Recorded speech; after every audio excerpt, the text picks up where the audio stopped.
பத்திரிகையாளர்களை இந்த அறநிலைத்துறை உள்ள கோயிலுக்குள்ள அனுமதிப்பதில்லை. இது இந்து ஆலய பாதுகாப்பு. இது எப்படி சார் பார்க்குறீங்க?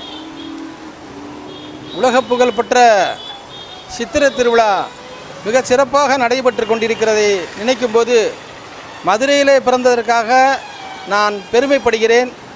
இந்த சித்திரை திருவிழா ஒருபுறம் சிறப்பாக நடந்து கொண்டிருப்பதாக ஒரு தோற்றம் உருவானாலும் கூட அங்கே வருகின்ற பக்தர்களுடைய அடிப்படை உரிமைகள் அல்லது அடிப்படை தேவைகள் எந்த அளவிற்கும் அறநிலையத்துறையினரால் மதித்து காப்பாற்றப்படவில்லை.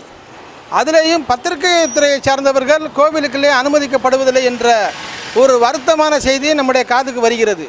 பத்திரிகையாளர்கள் இந்த ஜனநாயகத்தினுடைய 4வது மிகப்பெரிய தூண். அவர்கள் நினைத்தால் மிகப்பெரிய மாற்றத்தை உருவாக்குவார்கள். ஆனால் பத்திரிகைக்காரங்க பூரா கோவிலுக்குள்ளே போய் செய்தி சேகரிக்கணும், அங்கு நடக்கின்ற சில விஷயங்களை சரி செய்ய நினைக்கிறது சரியான ஒரு எண்ணம் தான்.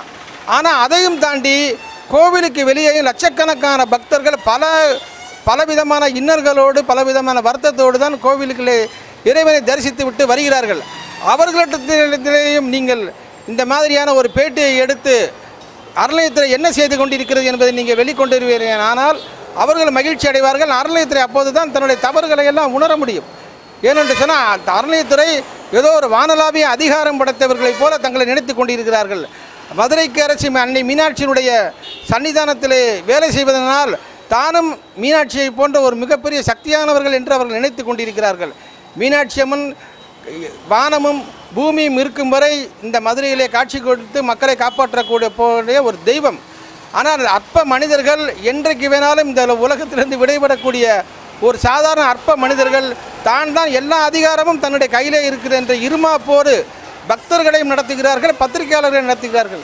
பத்திரிகையாளர்கள் இந்த விஷயத்திலே ஒன்று கூடி ஆலய பாதுகாப்பு இயக்கம் போன்ற அமைப்புகளோடு சேர்ந்து வருவீர்கள். இந்த இடையூறுகளையும் இந்த அநியாயங்களையும் ஈஸியாக சரி செய்ய முடியும் என்று இந்து ஆலய பாதுகாப்பு இயக்கம் நம்புகிறது. மாநில பொதுச் செயலாளர்.